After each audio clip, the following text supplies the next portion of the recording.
You write about the intersection of weed and video games, and you know, there's a legitimate connection there, so much so that one of Broad City's stars has her own web series that talks about that very same thing. So why are marijuana and video games such close and natural pals? Well, first I'd like to point out that you came up with the title for the column, which is High Scores. High Scores, good which title. Is just the perfect title for that column. But it needs good content, and yes. you ultimately fill that up with really captivating stuff. So I like to think so. Well, you know, when you think about video games and marijuana, a bunch of stereotypes immediately come to mind. The bong sitting next to like an Xbox controller, you know, Seth Rogen and Paul Rudd and Knocked Up sitting there making fun of each other endlessly. There's just a lot of images about that are very prevalent, and some of those stereotypes are true and some of them aren't. So, you know, as someone who's been smoking pot for, you know, 20-something years and playing video games pretty much since I could hold anything in my hands, I just thought it warranted further exploration.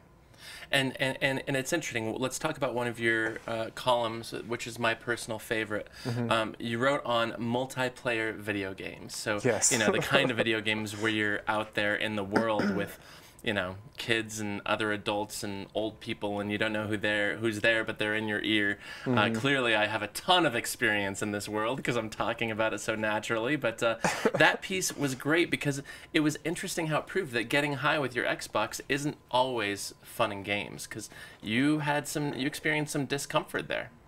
Yeah, well, it's funny because, you know, when I play video games and get high, it's one of my favorite things. They sort of complement each other in different ways, which I've also written about in the column. But one way in which they don't is multiplayer games, especially open world games like Grand Theft Auto 5 or Red Dead Redemption, or, you know, there's Borderlands. There's a lot of games like that. And I was a little bit surprised to find this paranoia I felt when I was playing those games. And it's like, who cares? It's a digital world. It's a virtual, imaginary thing. The stakes are low. There's nothing really, you know, going to be taken away or added to your life. Right. If you get, you know, griefed by somebody, which is a term that they use. Grief? Yeah, griefers are people that sort of camp out and wait for, like, noobs to come into a game, and then they just kill them and take all their, you know, money or points or whatever digital currency. Cool. It happens a lot in Grand Theft Auto 5. So it's like, on the one hand, who cares? On the other hand, it was an undeniable feeling, so I just felt like it was maybe a potential subject for a column, because I kept feeling this paranoia and fear of other players when I would, you know, play Grand Theft Auto 5 online, for example. And it was very much had to do with marijuana and the type of marijuana I was smoking when I played those. You know, some marijuana makes you feel more paranoid, some is more couch locky, et cetera, et cetera.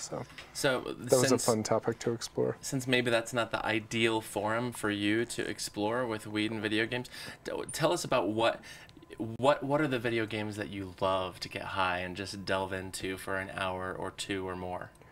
I mean, definitely games that are not connected to the internet, because I like feeling that sandboxy sort of individual experience. But, you know, lately I've been going back and forth between two games right now. Two of the biggest games of the year, The Witcher 3, which is a big open world sort of D&D type fantasy game, and Batman Arkham Knight, which is also an open world game. And open world games reward exploration, and they're very immersive, and they pull you into them, and they're designed to hook you for hours and hours. Sure.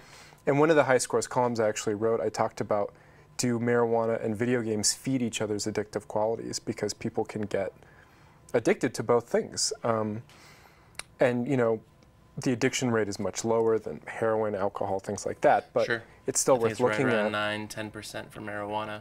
Yeah. I've read stuff that is either a little higher or a little lower, but that's pretty much it.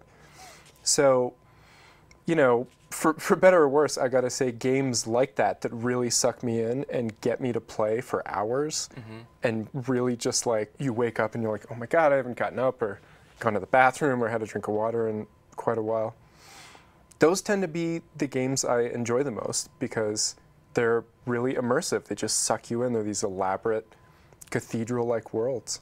You know, I don't play a ton of video games, but I can speak to that quality because even without weed, sometimes I'll have my nephews over and we'll be playing Minecraft, and next thing I know, it's 3 a.m. and I'm like, this is a great game. Where did the last 5 hours go? So I can't imagine mixing weed. It's definitely something I'm going to try in the coming months.